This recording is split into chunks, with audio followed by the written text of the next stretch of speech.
Any business person has only one stress: how to make profits. Throughout life, we've been taught one thing: the motive of any business is profit making. So today I want us to discuss one thing: how to start a profitable business in Kenya. We're going to talk about 7 issues.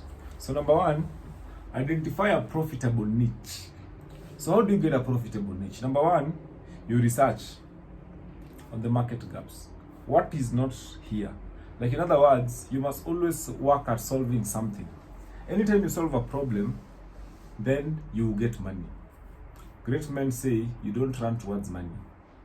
You solve a problem and then money will come. So make sure you research market gaps and then consumer pain points.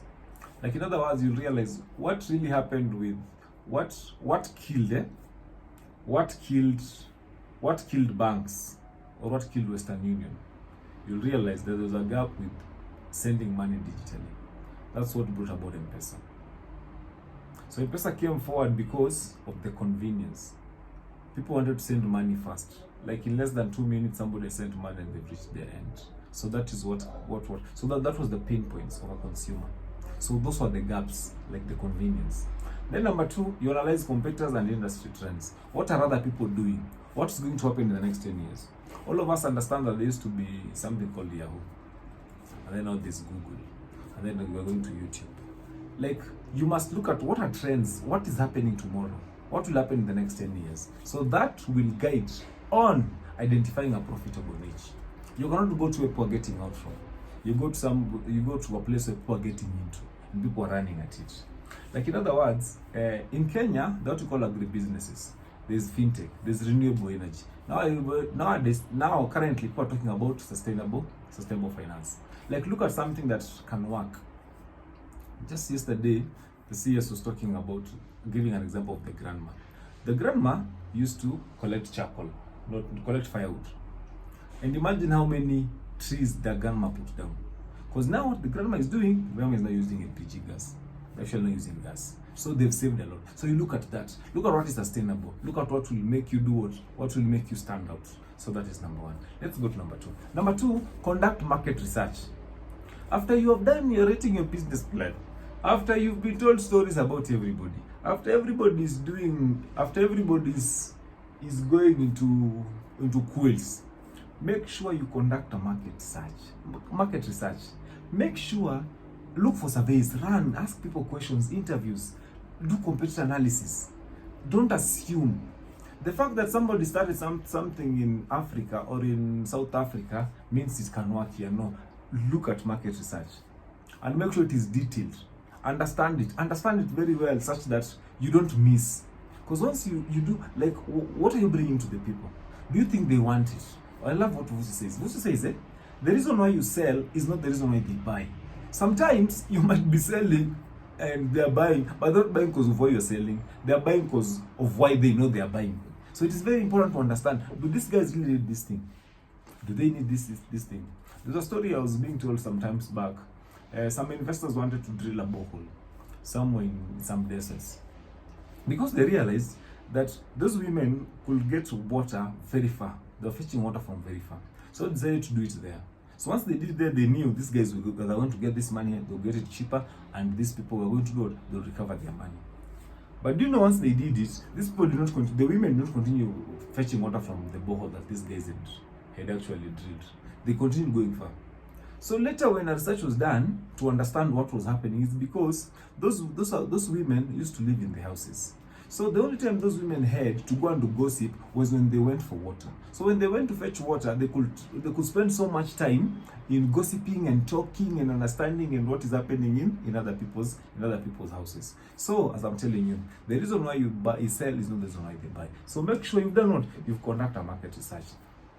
And then after that, you validate the demand before you. Make sure you validate the demand. Is the demand there? Is it there or it's not there? And will it be there? Very important. Then number 3, now write a business plan. This is when you write a business plan. So business plan, here there's what we call the executive summary. It tells you like how much is needed, what will you do, whom are you targeting, who is your competition, what are your financial projections, like do all that, just to understand, so that if you look at it, you'll really understand what do you want to sell, where are you selling it, and how are you selling it, and why are you selling it. So a business plan will really help you understand that, because again, it is very essential to attract investors. But again, a business plan is not everything. You understand? Because again, because even in the business plan, you need the resources, you need the people, the human resource. So very important. Then we go to number 4. Number 4 now, what do? You register your business. In Kenya, that's what we call the registrar of companies. The registrar of companies helps you, or that is the avenue where you go and register. You can actually use eCitizen. If you have a problem, we'll help you do that. So register your business, make sure it is a legal person. Pay taxes, be covered. You can, in registering, you can decide it can either be a sole proprietor, it can be a partnership if you're having your colleagues, it can be a company, a limited company, it can be LLC, it can be anything. Just make sure you've done what? You've registered it. Then number 5, secure funding. I'm telling you, funding is everything. So once you've thought about your business, you've realized that there's a demand, you want to run and you want to work at something, make sure you secure funding. Where do you get funding? Number 1 place to get funding is savings. How much have you saved? Number 2 are your friends and your relatives. How much can they give you? Then number 3, you can now decide to go look for grants. Look for loans. Look for investors. But sometimes it becomes hard with investors or loans, because now nobody wants to loan something that has not started. Everybody wants to loan something that has started. Very important. Very key. Then let's go to next. Like if you look at, actually here in Kenya, there's what we call the youth fund. The youth fund will give you money. But again, they need some security. Who else gives loans? There's Uwezo Fund. There's Women Fund. They'll give you loan. So it is very important to do what? It is very important to run with such. Then there's something that is very cheap. The brand. You need to have a strong brand or online presence, because everybody nowadays is running towards digital presence. So make sure you have a website. After website, make sure you also have a social media. You're actually very visible in the social media. Like you can be seen. People can look for you. Because sometimes you can even just take that room of yours. Take one wall. Let that be your shop. Make sure people are getting what you want. You can do deliveries. So as the business, because one thing you need to understand is anytime you're starting a business, you have to make sure you minimize all your costs. Make sure your costs are very low. They're as low as possible. Because when business starts, there's so many uncertainties. So if you can have a strong brand, or what you call an online presence, that can be great. Make sure people are selling you. Make sure people are talking about you. Then as you are doing it online, make sure you're using SEO, search engine optimization. Use the keywords. Make sure you are visible. You have to be visible. People must think about you. And then the 7th one, launch and scale. Start small, test it, refine it, ask questions, get feedbacks, and then run. Expand operations gradually. Don't start big, just start small. Start to understand. If you're doing a butchery, start it small. So let's say, for example, you're doing a butchery. You can start with 100 kgs, or start with 10 kgs. Start with a small room, start with a kibanda. Look for a big room. So you can do that as you do what? As you grow.